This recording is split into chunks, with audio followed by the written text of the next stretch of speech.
that this revolution calls for your re-education and your radical compassion as our elders. As of now, the current daily rate of deportations under Trump's administration is approximately 573 deportations a day. The Biden administration's daily rate was 742 a day. This is both according to factually.co. These people are less criminal than the average American, most coming to escape crime. In fact, immigrants in the United States have had lower incarceration rates than the native-born population since at least 1870, when such data was first recorded. In 2020, immigrants were 60% less likely to be incarcerated than the U.S.-born, according to a study by the National Bureau of Economic Research. And though a 2021 Justice Department study points out prosecutions of immigrants increased between 1990 and 2018, nearly 90% were for violations of immigration-related laws. They call them criminals because they are immigrants. This is what makes these people criminal in the eyes of our administration. Notably, U.S.-born citizens were 10 times more likely than immigrants to be incarcerated for committing weapons-related offenses, 5 times more likely for violent offenses, and more than twice as likely for property crimes. Also nearly twice as likely for drug offenses. Here are 26 problems that comprehensive immigration reform should address as of now. This is via the Cato Institute. Our system is far too restrictive. We have static immigration quotas on nationalities. The law is micromanaging immigrant demographics.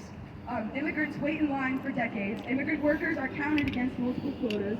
There's a limit for immigrants with extraordinary ability. Workers without college degrees only get 5,000 green cards. The president can end the refugee program. No immigration category for entrepreneurs. No way to create new immigration categories without congressional action. Immigrants generally cannot apply for permanent residency on their own. Spouses and minor children of new immigrants count against the quotas. There's a quota on new spouses and minor children of current permanent residents.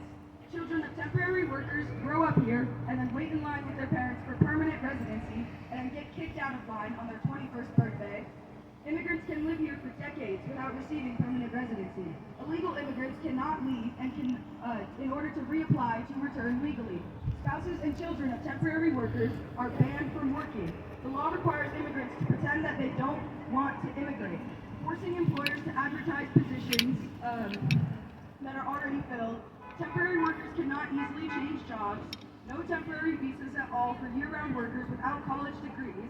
Non-citizens can access federal welfare programs only after 5 years.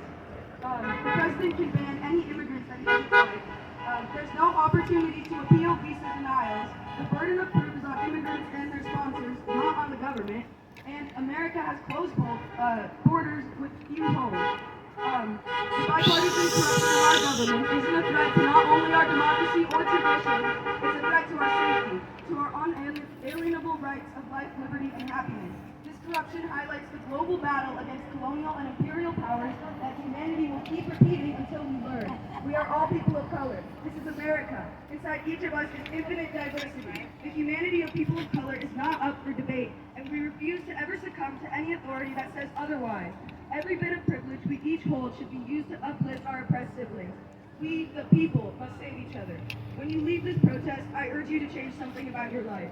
Sustainable forms of activism can include art and imagination, trauma healing, changing the world, and imagining a better world. Introduce yourself to your neighbors and form a stronger root in your community. Yes. Help your community become stronger. The bravest thing you can do is be radically kind.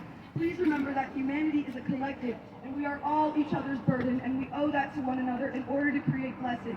Heaven and hell are real, and they are here on earth, created by communities. I can't help but often think about how we laugh at ants for staying inside lines drawn around them. And with that, I ask you to join me in this chant. Humans are nomadic. Borders are made up. Humans are nomadic. Borders are made up. Humans are nomadic. Borders are made up. Humans are nomadic. Borders are made up. Humans are nomadic. Borders are made up. Humans are nomadic. Borders are made up. Okay. Humans are nomadic. Borders are made up. Humans are nomadic. Borders are made up. Humans are nomadic. Borders are made up. Humans are nomadic. Borders are made up. Humans are nomadic. Borders are made up. Humans are nomadic. Borders are made up. Okay. Humans are nomadic. Borders are made up. Okay. Humans are nomadic.